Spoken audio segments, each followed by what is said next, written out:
কাকসার বহুতল আবাসনের নিচ থেকে নার্সিং স্টাফের রক্তাক্ত দেহ উদ্ধার, হাসপাতালে নিয়ে গেলে মৃত বলে ঘোষণা। ঘটনাস্থলে কাকসা থানার পুলিশ। পড়ে গিয়ে মৃত্যু নাকি খুন, তদন্তে পুলিশ। আমাদের প্রতিনিধি সুজিত ভট্টাচার্য রয়েছেন আমাদের সঙ্গে টেলিফোন লাইনে। সুজিত, কি ঘটনা ঘটেছে, কি খবর রয়েছে?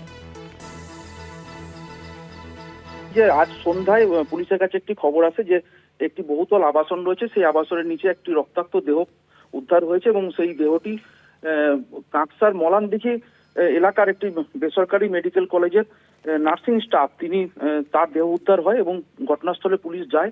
পুলিশ গিয়ে দেহ উদ্ধার করে হাসপাতালে নিয়ে গেলে সেখানে হাসপাতালের চিকিৎসকরা তাকে মৃত বলে ঘোষণা করেন।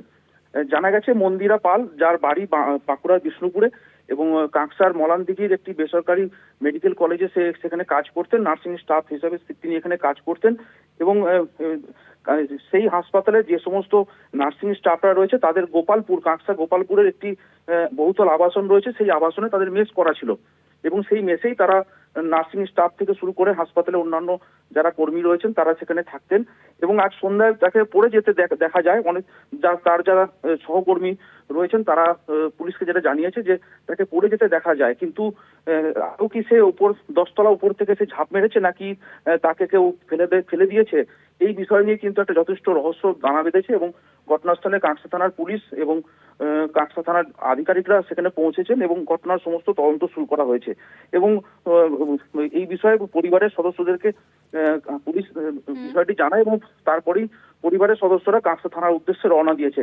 এখনো পর্যন্ত তারা কিন্তু কাকসা থানায় এসে পৌঁছায়নি। ধন্যবাদ জানাবো সুজিত।